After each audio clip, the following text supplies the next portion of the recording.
Hello everyone, very very good morning to all of you. आज हम लोग discuss करेंगे मौसम जलवायु तथा जलवायु के अनुरूप जंतुओं द्वारा अनुकूलन के बारे में। ये क्लास 7 का चैप्टर नंबर 7 होगा आज।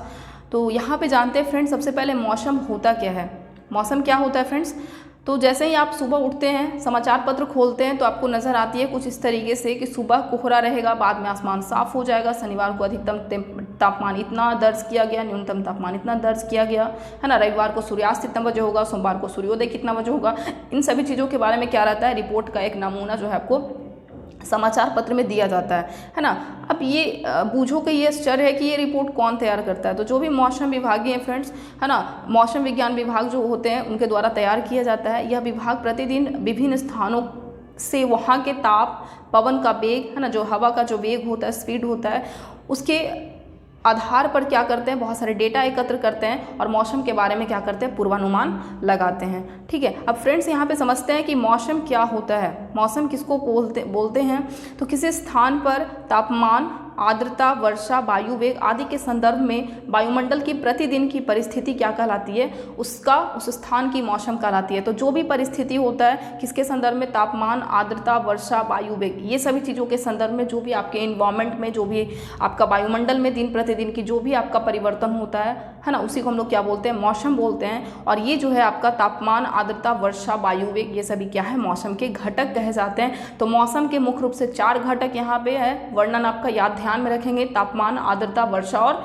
वायु वेग। ठीक है, अब फ्रेंड्स ये जो मौसम है ना, दिन प्रतिदिन क्या होता रहता है, बदलता रहता है, परिवर्तित होता रहता है सप्ताह दर सप्ताह। जैसे आज का मौसम अत्यधिक आर्द्र है, इसी तरीके से कभी कभी बहुत ज़्यादा गर्म होता है। ठीक है ना, तो मौसम का अनुमान लगाना काफ़ी जटिल काम है, आसान काम नहीं है, है ना। आप देखते हैं कभी कभी यह हो जाता है कि सुबह के समय धूप निकली हुई होती है, अचानक सा बादल छा जाता है ना, अचानक सा बादल छा जाता है, फिर तेज़ वर्षा होने लगती है और तेज़ वर्षा के बाद अचानक फिर से धूप निकल जाती है ना। तो कुछ इस तरीके से बहुत सारे जो है ना, मौसम में जो है बहुत मतलब बार बार क्या होता रहता है, बदलाव होता रहता है। मतलब इसका पूर्वानुमान लगाना काफ़ी कठिन काम है, बहुत ही कठिन है। अब यहाँ पे वर्षा को वर्षामापी यंत्र के द्वारा क्या किया जाता है, मेज़र किया जाता है। यह मूल रूप से एक मापक सिलेंडर होता है जिसके ऊपर वर्षा जल को एकत्रित करने के लिए एक कीप लगी होती है। तो आप ये भी पॉइंट ध्यान में रखेंगे कि वर्षा को किससे मापा जाता है, वर्षामापी यंत्र से हम लोग मापते हैं। अब आगे देखते हैं फ्रेंड्स यहाँ पे कि जैसे किसी भी मौसम की रिपोर्ट से स्पष्ट होता है कि अधिकतम और न्यूनतम तापमान को प्रतिदिन रिकॉर्ड किया जाता है ना। तो न्यूनतम यहाँ पे क्या आप जानते हैं कि इस तापमान को कैसे रिकॉर्ड किया जाता है ना। तो इसके लिए एक विशेष तापमापी होता है जिसको हम अधिकतम न्यूनतम तापमापी के नाम से जानते हैं। मैक्सिमम मिनिमम थर्मामीटर होता है आपका। इसी के द्वारा क्या होता है, आप दिन भर में जो भी है ना, अधिकतम तापमान किस समय रहा, न्यूनतम तापमान किस समय रहा, ये ज्ञात किया जाता है। तो इसका नाम आप या ध्यान में रखेंगे कि मैक्सिमम मिनिमम थर्मामीटर होता है, अधिकतम न्यूनतम तापमापी होता है, जिसकी सहायता से दिन भर में किस समय है ना अधिकतम तापमान रहा, किस समय न्यूनतम टेम्परेचर रहा, इन सभी चीज़ों को ज्ञात किया जाता है। अब फ्रेंड्स किस समय अगर अधिकतम तापमान पूछे कि किस समय रहता है, तो आपका अपराह्न है ना, मतलब दोपहर के बाद का जो समय होता है उसमें सबसे अधिकतम तापमान होता है। और प्रातः भोर में जो होता है ना, मॉर्निंग में जो है आपका क्या रहता है, न्यूनतम टेम्परेचर होता है। इसीलिए फ्रेंड्स आपको समझ में आ गया होगा है ना कि गर्मियों में जो है दोपहर के बाद है ना, गर्मी से इतना हम लोगों का हालत जो है बेहाल क्यों रहता है, क्योंकि ज़्यादा टेम्परेचर हो जाता है। लेकिन सुबह में अपेक्षाकृत मौसम जो होता है वो क्या लगता है, हमें सुहावना लगता है। ठीक है, अब इसका कारण क्या है फ्रेंड्स, तो इसको जान लेते हैं। इसका कारण क्या है, सूर्य के जो परिवर्तित जो प्रकाश आ रहा है हम लोगों के पास है ना, वो इसका मुख्य कारण है मौसम के परिवर्तन का। सूर्य क्या होता है, अत्यधिक उच्च ताप पर गर्म गैसों का एक गोला है। सूर्य से जो हमारी डिस्टेंस काफ़ी अधिक है, परंतु सूर्य द्वारा उत्सर्जित उतना ऊर्जा जो होती है इतनी अधिक होती है कि पृथ्वी के इतने दूर होने के बावजूद भी सूर्य जो है हमारे समस्त ऊर्जा और प्रकाश का क्या है, स्रोत है हमारे लिए, है ना। तो ऊर्जा का सबसे प्रमुख स्रोत, प्राथमिक स्रोत किसको मानते हैं हम लोग, सूर्य को मानते हैं, जो मौसम में क्या लाता है, परिवर्तन लाता है।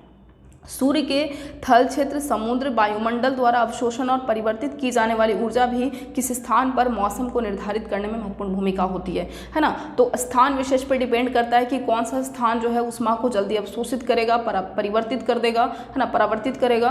तो ये डिपेंड करता है किसके ऊपर, है ना, समुद्र के ऊपर किस प्रकार का जो है ना, थल क्षेत्र द्वारा किस प्रकार से अवशोषण या परावर्तन किया जा रहा है उस ऊर्जा को, तो इस पर डिपेंड करता है। यदि आप समुद्र के समीप में रहते होंगे तो आपने अनुभव किया होगा, है ना, कि आपके स्थान का मौसम जो है रेगिस्तान या पहाड़ी क्षेत्र के आसपास के मौसम से क्या थोड़ा सा भिन्न होता है ना। समुद्र क्या होता है, देरी से मतलब ठंडा होता है और देर से आपका गर्म होता है। ठीक, नेक्स्ट यहाँ पे देखते हैं। अब हम जानते हैं जलवायु के बारे में फ्रेंड्स। जलवायु क्या होता है ना, तो जलवायु किसको कहते हैं, किसी स्थान के मौसम की लंबी अवधि में एकत्रित आंकड़े के आधार पर बना मौसम का पैटर्न, उसी को हम लोग क्या बोलते थे, जलवायु बोलते हैं। जैसे कि एक लंबी अवधि 25 वर्ष में, है ना, 25 वर्ष में, है ना, डेली बेसिस पे जो मौसम का रिकॉर्ड बनाया जाता है ना, जो भी मौसम का जो भी आप लेखा जोखा लिखते हैं कि डेली बेसिस पे 24 आवर में जो भी परिवर्तन होता रहता है, उसी आंकड़े के आधार पर क्या कर दिया जाता है, जलवायु किसी भी स्थान का जो है हम लोग क्या कर देते हैं, डिसाइड करते हैं। जैसे किसी स्थान का तापमान अधिकांश समय उच्च रहता है तो हम कह देते हैं कि जलवायु कैसी है, गर्म है ना। इसी तरीके से अगर उस स्थान पर, किसी स्थान पर अधिकांश दिनों में भारी वर्षा होती है तो हम कह देते हैं कि उस स्थान की जलवायु कैसी है, गर्म एवं आर्द्र है। तो आपने समझ लिया कि जलवायु किस प्रकार से डिसाइड किया जाता है। मौसम, है ना, बहुत लंबी अवधि के मौसम को ध्यान में रख करके, है ना, उसके आंकड़े के आधार पर, है ना, 25 वर्षों के आंकड़े के आधार पर क्या करते हैं हम लोग, जलवायु की गणना कर देते हैं कि कहीं का जो है, किसी स्थान का जलवायु क्या होता है, गर्म है, तो किसी स्थान का जलवायु कैसी है, आर्द्र है। ठीक, नेक्स्ट हम यहाँ पे देखिए फ्रेंड्स, यहाँ पे कुछ वर्षों का, है ना, पिछले कुछ वर्षों में उसी माह में अनेक वर्षा के औसत तापमानों की गणना करते हैं। तो यहाँ पे देखिए आपको 2 स्थान दिया गया है, जम्मू कश्मीर में श्रीनगर का और आपका तिरुवनंतपुरम जो कि केरल में है ना। तो यहाँ पे आप देखिए, यहाँ पे दोनों के औसत तापमान में अंतर को आप देख सकते हैं। यहाँ पे आपका चित्र यहाँ पे दिया गया है, ये देखिए औसत तापमान में आप अंतर देखें यहाँ पे। तो ये देखिए यहाँ पे जनवरी महीने में की अगर बात करें तो न्यूनतम टेम्परेचर कितना है आपका, -2.3, है ना, -2.3 तक गया है। और अधिकतम की अगर बात करें तो आपका देख रहे होंगे 30 तक गया हुआ है ना, इस तरीके से। तो न्यूनतम यहाँ पे गया है इतना, कहाँ का है ये, जम्मू कश्मीर का है। नेक्स्ट यहाँ पे तिरुवनंतपुरम की बात करें, केरला की, तो यहाँ पे देखिए जो न्यूनतम टेम्परेचर वो आपका 24.9, है ना, न्यूनतम टेम्परेचर इतना है आपका। और अधिकतम टेम्परेचर की अगर बात करें तो औसत अगर देखा जाए तो यहाँ पे 32.6 तक गया है अधिकतम टेम्परेचर। तो आप ये नॉर्मली देख सकते हैं कि यहाँ का क्या है, मौसम क्या है, आर्द्र है। यहाँ का मौसम काफ़ी ज़्यादा हॉट, गर्म है आपका, है ना। तो इस तरीके से जो है वेदर और क्लाइमेट की जो है गणना की जाती है। अब समझते हैं जलवायु तथा अनुकूलन के बारे में, है ना। अलग अलग जलवायु में अलग अलग किस प्रकार से जंतु हैं जो है अनुकूलित होते हैं, खुद को किस प्रकार से अनुकूलन करते हैं। तो फ्रेंड, जंतुओं के जलवायवीय परिस्थितियों के लिए अनुकूलन के उदाहरण के रूप में हम केवल ध्रुवीय क्षेत्र और उष्णकटिबंधीय वर्षा वन में रहने वाले जंतुओं की चर्चा यहाँ पे देखने वाले हैं। तो ध्रुवीय क्षेत्र के बारे में जानेंगे और उष्णकटिबंधीय वन के बारे में यहाँ पे जानेंगे, है ना। तो आपको ये जानना जरूरी है कि उष्णकटिबंधीय वन में कौन कौन से लगभग देश आते हैं और ध्रुवीय वन में कौन कौन से आते हैं। ध्रुवीय क्षेत्र में, ध्रुवीय क्षेत्र का मतलब जो ध्रुव के समीप होगा, है ना, जो पोल के समीप होगा, है ना, उत्तरी ध्रुव और दक्षिणी ध्रुव। तो यहाँ पे ध्रुवीय क्षेत्र के कुछ परिचित देश कौन कौन है आपके, Canada, Greenland, Iceland, Norway, Sweden, Finland. America में जो आपका अलास्का और रूस के साइबेरियाई क्षेत्र है, ये सभी किसमें है, ये सभी आता है ध्रुव के समीप वाले क्षेत्र हैं, मतलब ध्रुवीय क्षेत्र ये सब कहे जाते हैं। तो ध्यान में रखना है आपको, Canada, Greenland, Iceland, Norway, Sweden, Finland. America में जो अलास्का और रूस का जो क्षेत्र है, साइबेरियाई क्षेत्र है, उसको हम लोग किस में रखते हैं, ध्रुवीय क्षेत्र में रखते हैं। इसके अलावा उष्णकटिबंधीय वर्षा वन में कौन कौन आता है आपका, Bharat, Malaysia, Indonesia, Brazil, Congo गणतंत्र, केन्या, युगांडा, नाइजीरिया। कुछ ऐसे देश हैं जो कि उष्णकटिबंधीय वर्षा वन यहाँ पे पाया जाता है। ठीक, अब यहाँ पे विचार करते हैं फ्रेंड्स, है ना, कि ध्रुवीय क्षेत्र में किस प्रकार के मौसम होते हैं जनरली। तो सबसे पहले यहाँ पे देखिए ध्रुवीय क्षेत्र में की जलवायु कैसी होती है। ये जो क्षेत्र होते हैं ये सदैव बर्फ से ढके रहते हैं और यहाँ वर्ष के अधिकांश भाग में अत्यधिक सर्दी रहती है। ये सभी पॉइंट आपको बहुत साधारण पॉइंट लगेंगे, लेकिन बहुत एग्जाम के दृष्टिकोण से आपका इंपॉर्टेंट है। सीटेट एग्जाम में, है ना, आप सभी लोग जानते हैं कि यहाँ से क्वेश्चन बनता है बिल्कुल अंदर से, है ना। तो सदैव कैसा रहता है, ढका रहता है बर्फ से। आपका अधिकांश वर्ष में क्या होता है, अधिकांश भाग में सर्दी रहती है। ध्रुवों पर 6 महीने तक सूर्यास्त नहीं होती और बाकी 6 महीने तक सूर्योदय नहीं होता है। ठीक है। तो 6 महीने सूर्यास्त और 6 महीने सूर्योदय इस तरीके से होता है आपका। सर्दियों में जो तापमान होता है वो कितना तक चला जाता है, -37 डिग्री सेल्सियस तक चला जाता है। सोच सकते हैं आप 0 डिग्री सेल्सियस पे तो आदमी है ना बर्फ़ बन जाता है। तो यहाँ पे देख लीजिए सबसे न्यूनतम टेम्परेचर कितना होता है सर्दियों में जाकर के 37 डिग्री सेल्सियस तक हो जाता है। यहाँ रहने वाले जंतु इन चरम स्थितियों के लिए अनुकूलित हो गए हैं। तो यहाँ रहने वाले जितने भी जंतु हैं वो इसके लिए क्या है, एडजस्ट हो गए हैं। तो यहाँ पे जानते हैं ध्रुवीय भालू के बारे में और पेंगुइन के बारे में, मेन रूप से है ना। जो ध्रुवीय क्षेत्र है, जो पोलर रीजन है, यहाँ पे रहने वाले 2 जंतु की हम लोग यहाँ पे चर्चा करेंगे, ध्रुवीय भालू के बारे में और आपका पेंगुइन के बारे में। तो सबसे पहले ध्रुवीय भालू के बारे में यहाँ पे देख लें फ्रेंड्स। ध्रुवीय भालू किस प्रकार से जो है ऐसे रीजन में एडजस्ट करता है। इसका शरीर जो होता है, इसके शरीर पर सफ़ेद बाल होते हैं जिससे वे बर्फ़ की सफ़ेद पृष्ठभूमि में आसानी से दिखाई नहीं देता है ना। मतलब उसमें छिपा रहता है, चूँकि उसका जो शरीर होता है वो भी क्या होता है, उसमें सफ़ेद सफ़ेद बाल लगे होते हैं।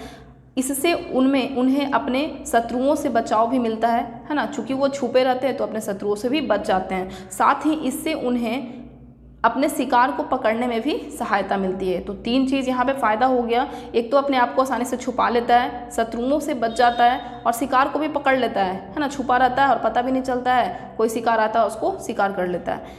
इन्हें चरम शीत से बचाने के लिए इनमें बालों की 2 मोटी परत होती है ना।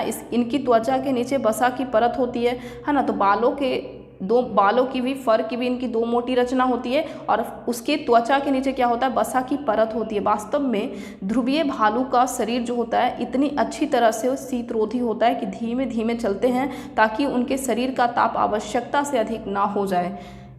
ये अपने शरीर को बहुत अधिक गर्म हो जाने से बचाने के लिए अक्सर विश्राम करते हैं, है ना। तो बहुत अधिक गर्म हो जाने से क्या करते हैं, बीच बीच में विश्राम करते हैं, मतलब ज़्यादा अधिक गर्म भी अपने शरीर को नहीं होने देते हैं। गर्म मौसम में भौतिक क्रियाकलापों के बाद ध्रुवीय भालू को अपने शरीर को ठंडा करना पड़ता है। अतः ध्रुवीय भालू समुद्री जल में तैरते रहते हैं। ये अच्छे तैराक होते हैं। इनके पंजे जो होते हैं चौड़े एवं बड़े होते हैं, जो न केवल अच्छी तरह से तैरने में इनकी सहायता करता है बल्कि उन्हें बर्फ़ में चलने के लिए भी सहायता करते हैं। तैरते समय ये अपने नाखूनों को क्या करता है, नाखूनों को बंद करके लंबे समय तक पानी के अंदर रह सकता है। ध्रुवीय भालू की सूंघने की जो शक्ति होती है वो काफ़ी ज़्यादा तीव्र होती है, जिसमें ये भोजन के लिए अपने शिकार को आसानी से क्या करता है ना, खोज व पकड़ सकता है। हम ध्रुवीय भालू के अनुकूलन की चित्र यहाँ पे दिखा रहे हैं। तो यहाँ पे देखिए आपको चित्र में आप ध्यान से यहाँ पे देखिए, समझ सकते हैं आप इसको चित्र से। सबसे पहले यहाँ पे ध्यान आपको क्या रखना है, सफ़ेद बाल होता है ना। और सफ़ेद बाल के कारण क्या होता है, सफ़ेद बर्फ़ की पृष्ठभूमि में अपने आप को छुपा लेता है। ठीक, इसमें सूंघने की शक्ति क्या होती है, बहुत तीव्र होती है। आपको सारे कैरेक्टरिस्टिक्स याद रखना है इसके पोलर बियर के बारे में, है ना। सूंघने की शक्ति काफ़ी ज़्यादा तीव्र होती है और जिसके कारण क्या होता है, सूंघने, है ना, शिकार को ढूंढने व पकड़ने में क्या मिलती है, इसको सहायता मिलती है। नेक्स्ट कैरेक्टरिस्टिक्स है, इसके जो नाखून होते हैं वो क्या होते हैं, मुड़े हुए होते हैं, लंबे और पैने होते हैं, है ना, जो इसको क्या करता है, बर्फ़ पर चलने में सहायता करता है। नेक्स्ट कैरेक्टरिस्टिक है आपका, इसकी त्वचा के नीचे क्या होता है, वसा की परत होती है, जो इसको शीतरोधी बनाता है, बहुत ज़्यादा मतलब गर्म रखने में इसको काम आता है।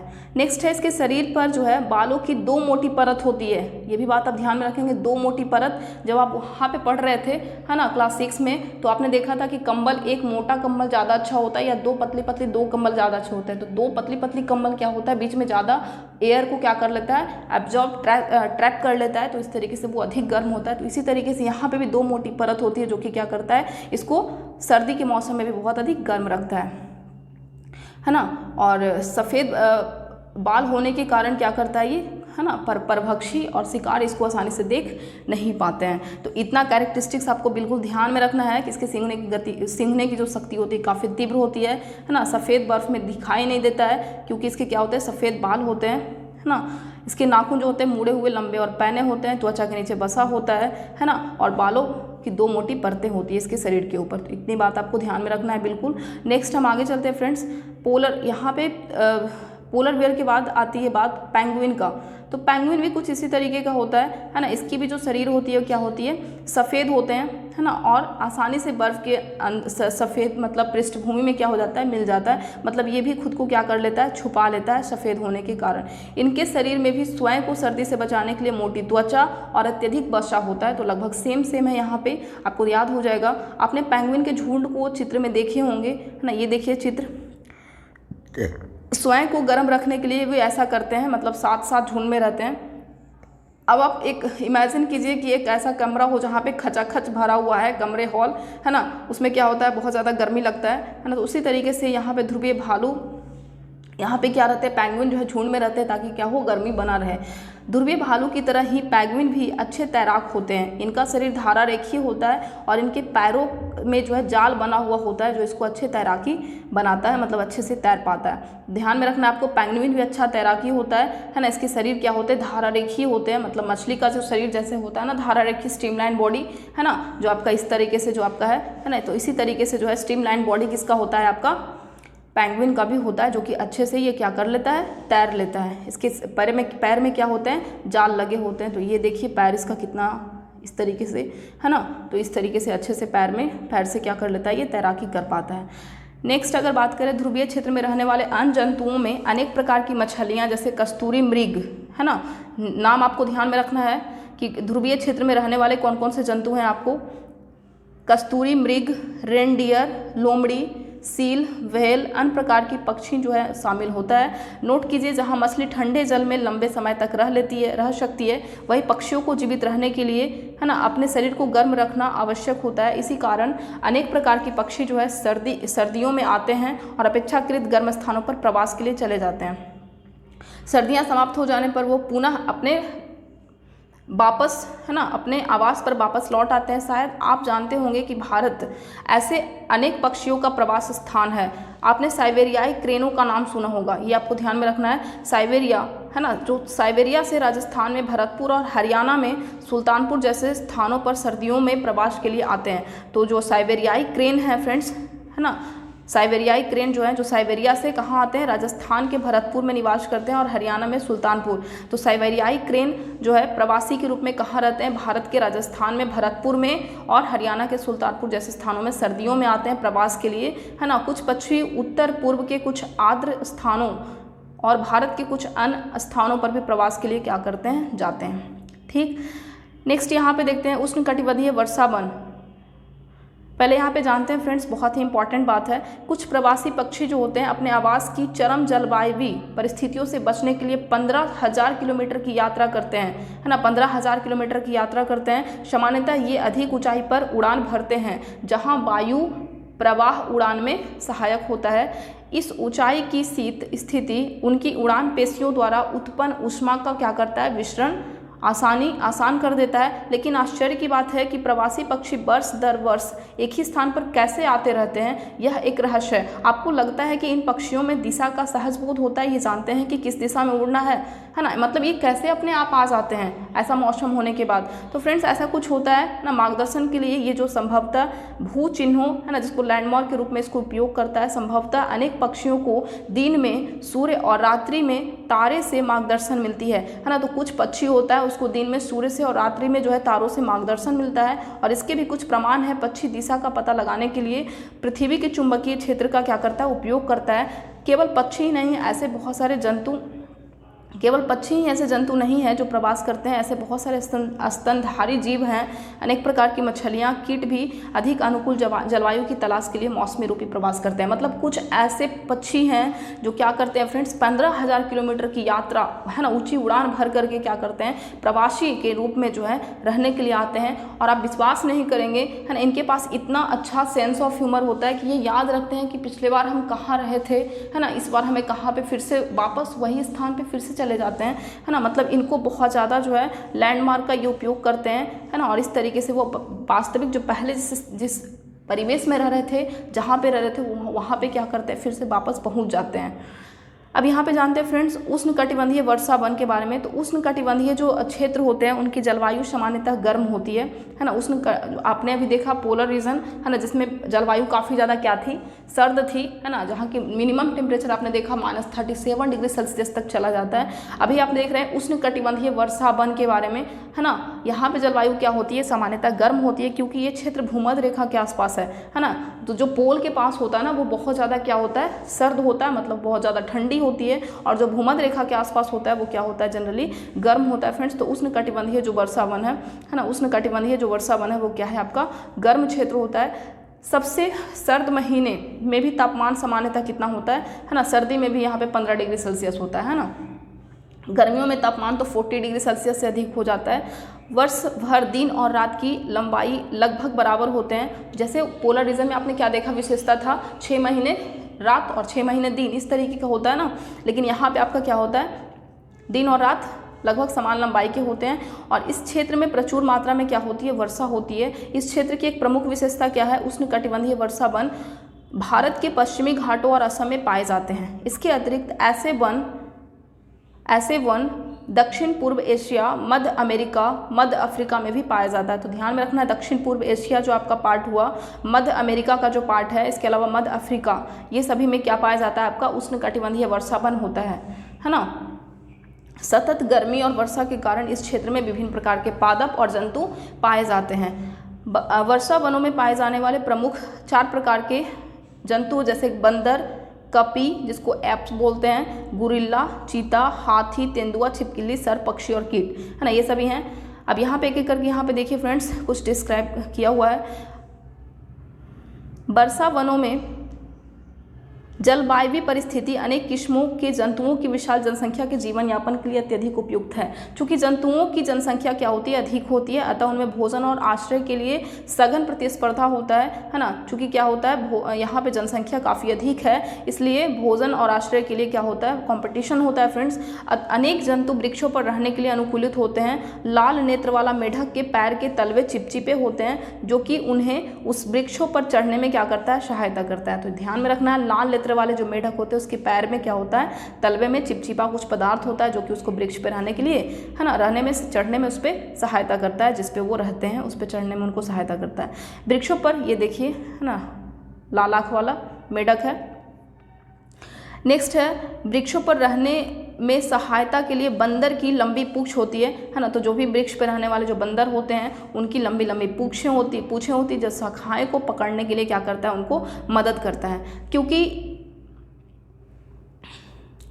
इनके हाथ पर ऐसे होते हैं जिससे ये आसानी से शाखाओं को थामे रहता है। तो ये देखिए बंदर है ना, काफ़ी लंबा पूंछ है ना, जिसके कारण ये आसानी से क्या करते हैं, पेड़ों पे चढ़ जाते हैं। क्योंकि इन वनों में आवास करने वाले जंतुओं में भोजन के लिए क्या रहता है, हमेशा कंपटीशन रहता है। तो कुछ जंतु ऐसे भोजन को प्राप्त करने के लिए अनुकूलित होते हैं जहां अन्य जंतु आसानी से नहीं पहुंच सकते हैं। ऐसा होता है ना कि बहुत ज़्यादा अगर भोजन का है ना कंपटीशन चल रहा है, तो कुछ जंतु ऐसे होते हैं जहाँ पे अन्य जंतु नहीं पहुँच पाएंगे, वहाँ पर उनका भोजन होता है। जैसे टूकन नामक पक्षी की लंबी बड़ी चोंच होती है, जिसकी सहायता से वह ऐसी शाखाओं में लगे फलों तक पहुंच सकता है जो कि बहुत कमज़ोर होती है और इसका भार नहीं सह सकती है ना।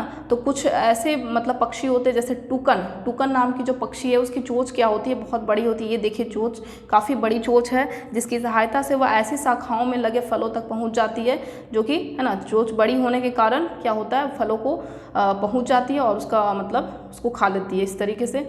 तो टोकन नामक पक्षी, टूकन है ना, ये आपको ध्यान में रखना है। टूकन पक्षी के बारे में विशेषता कि सबसे लंबी चोंच होता है। नेक्स्ट, उष्णकटिबंधीय वनों में पाए जाने वाले अनेक जंतुओं में से है ना, कुछ जंतुएं ऐसे होती है जिनमें सुनने की संवेदन जो शक्ति होती है काफ़ी तीव्र होती है ना, तीव्र दृष्टि होती है, मोटी त्वचा और ऐसे रंग की त्वचा होती है जो उन्हें आसपास के क्षेत्रों के साथ मिलकर है ना छद्मावरण बनाने में सहायता करता है, मतलब खुद को ढक लेने में सहायता करता है और उनकी परभक्षियों से रक्षा करता है। इस तरीके से वो क्या करते हैं, उनको जो है खा नहीं पाते हैं। जैसे बिलाव परिवार के जो जंतु होते हैं, शेर, चीता की मोटी खाल होती है तथा सुनने में है ना शक्ति जो होती है काफ़ी ज़्यादा जो है इनको क्या होता है, सुनाई देता है ना।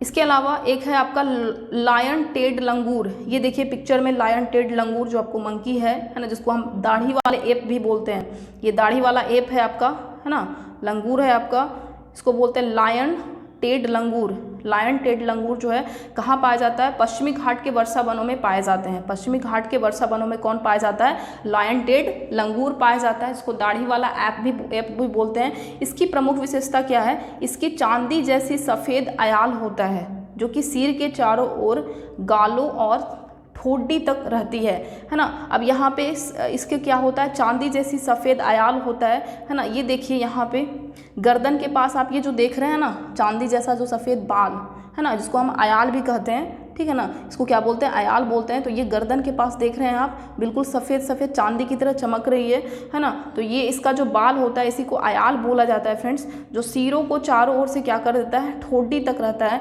यह वृक्षों पर आसानी से क्या होता है? चढ़ जाता है और अपने जीवन का अधिकांश समय वृक्ष पे ही व्यतीत करता है। तो लायन टेल्ड जो लंगूर है आपका, वो वृक्षों पर ही ज़्यादातर जीवन अपना व्यतीत करता है। मुख्यतः फल खाता है, बीज, कोमल पत्तियाँ, तने, पुष्प और कलियाँ को भी क्या करता है? खा लेता है। इसके अलावा लायन टेल्ड लंगूर जो है आपका वृक्षों की छाल में वास करने वाले कीटों की तलाश में रहता है। तो जो भी वृक्ष पे रहता है उसकी वृक्ष की छाल में जो भी कीट रहते हैं उसकी तलाश में रहता है। चूँकि ये लंगूर वृक्षों पर पर्याप्त भोजन जुटा पाने में समर्थ होता है, अतः वो भूमि पर यदा कदा ही आते हैं। तो ध्यान में रखना है। लायन टेल्ड लंगूर के बारे में आपको ईवीएस में भी ये काम देने वाला है ना, ईवीएस में भी आपको ये काम देगा।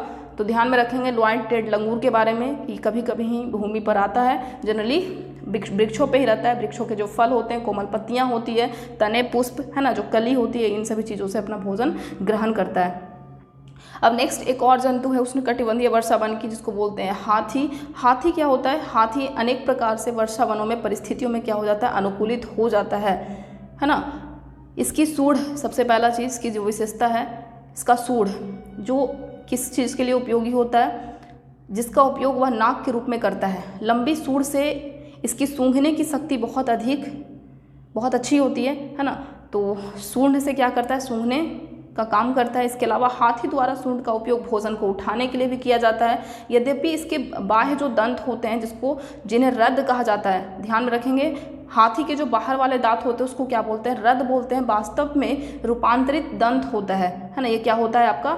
मॉडिफाइड इसका टीथ है। इस दांतों से हाथी अपनी पसंद के वृक्षों की छाल को आसानी से क्या कर लेता है? छील लेता है। अतः भोजन के लिए स्पर्धा के बावजूद हाथी आसानी से अपना भोजन जुटाने में समर्थ होता है। और हाथी के लंबे लंबे कान बहुत हल्की ध्वनि को भी क्या करता है? सुनने में सहायता करता है। तो ये भी बात आपको ध्यान रखना है हाथी के बारे में। वर्षा वनों की गर्म और आर्द्र जलवायु में हाथी को ठंडा रखने के लिए उसके कान सहायक करते हैं। तो हाथी को ठंडा रखने का भी काम कौन करता है? उसका कान, है ना, एक पंखे की तरह काम करता है ना। नेक्स्ट फ्रेंड्स, यहाँ पे तो ये हो गया आपका कुछ जंतु जिसके बारे में आपने देखा उष्णकटिबंधीय वर्षा वन में पाए जाने वाले, है ना। हाथी के बारे में आपने देखा, इसके अलावा लायन टेल्ड लंगूर के बारे में आपने देखा, है ना। अब हम यहाँ पे थोड़ा सा जान लेते हैं क्या क्या चीज़ आपने सीखा। किस स्थान विशेष पर तापमान, आर्द्रता, वर्षा, पवन वेग आदि के संदर्भ में वायुमंडल की दिन प्रतिदिन की स्थिति को क्या बोलते हैं? मौसम बोलते हैं। इसके अलावा मौसम सामान्यतः किन्हीं 2 दिन अथवा सप्ताह दर सप्ताह क्या होता है? समान नहीं होता है, हमेशा परिवर्तित होते रहता है। दिन का अधिकतम तापमान कब होता है? तो सबसे अधिकतम तापमान दोपहर के बाद और न्यूनतम प्रातः मतलब मॉर्निंग के समय में। वर्ष भर सूर्योदय और सूर्यास्त के समय कभी भी परिवर्तित होता रहता है ना। वर्ष भर सूर्योदय और सूर्यास्त के बाद भी परिवर्तित होता रहता है। मौसम के सभी परिवर्तन किससे संचालित होता है? सूर्य से संचालित होता है। दीर्घ अवधि जैसे 25 सालों में, है ना, लिए गए मौसम के प्रचालों के आधार पर तैयार किए गए जो पैटर्न है वो क्या कहलाती है? जलवायु कहलाती है। इसी तरीके से उष्णकटिबंधीय और ध्रुवीय क्षेत्र पृथ्वी के 2 ऐसे क्षेत्र हैं जहाँ की चरम जलवायुवीय परिस्थिति होती है ना। जंतु उन परिस्थितियों के लिए अनुकूलित होते हैं जिनमें वह वास करता है। तो जिनमें वो रहता है उसके लिए क्या होता है? वो एडजस्टेबल होता है, अनुकूलित होता है, एडेप्टेबल होता है।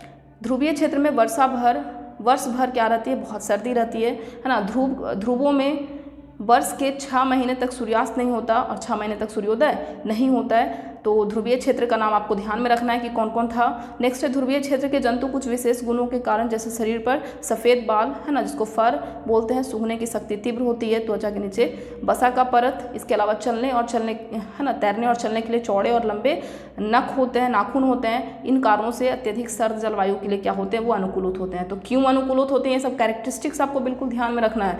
अति शीत मौसम में बचने के लिए प्रवास एक अन्न साधन है ना, बहुत अधिक ऐसा मौसम होता है जिसमें वो एडजस्ट नहीं होते, तो एक प्रवास जो है एक अनदर ऑप्शन है ना। कुछ ऐसे पक्षी होते हैं जो क्या करते हैं, प्रवासी बन कर के आते हैं, 6 महीने तक रहते हैं, फिर वापस उस स्थान पे क्या होते हैं, चले जाते हैं। अनुकूल जलवायु परिस्थितियों के कारण उष्णकटिबंधीय वर्षा वनों में पादपों और जंतुओं की विशाल जनसंख्या क्या होती है, पाई जाती है। तो उष्णकटिबंधीय वन में बहुत सारा कंपटीशन होता है फ्रेंड्स, है ना। बहुत ज़्यादा जनसंख्या के कारण उष्णकटिबंधीय वर्षा वनों में जंतु इस प्रकार अनुकूलित होते हैं कि उन्हें अन्य प्रकार के जंतुओं से भिन्न भोजन और आश्रय की आवश्यकता होती है, ताकि उसमें परस्पर स्पर्धा कम हो, है ना। उष्णकटिबंधीय वर्षा वनों में रहने वाले जंतुओं के कुछ अनुकूलन में वृक्षों पर आवास, मजबूत पूंछ का विकास, इसी तरीके से लंबे और विशाल चोंच, है ना, चटक रंग, तीखे पैटर्न या प्रतिरूप, तीव्र स्वर ध्वनि मतलब तेज आवाज़, इसके अलावा फलों का आहार, सुनने में संवेदनशील शक्ति, तीव्र दृष्टि, मोटी त्वचा, परभक्षियों से बचने के लिए छद्म आवरण की क्षमता, ये सभी कैरेक्टरिस्टिक्स क्या करना है, आपको ध्यान में रखना है। तो उष्णकटिबंधीय वर्षा वन में रहने वाले जंतुओं की क्या क्या विशेषताएं हैं, और इस तरीके से आपका ध्रुवीय क्षेत्र में रहने वाले जंतुओं की कौन कौन सी विशेषताएं हैं, इन सभी बातों को आपको बिल्कुल ध्यान में रखना है। यहाँ से क्वेश्चन EVS प्लस साइंस दोनों में आपको इक्वली ये जो है आपको हेल्प करेगा फ्रेंड्स।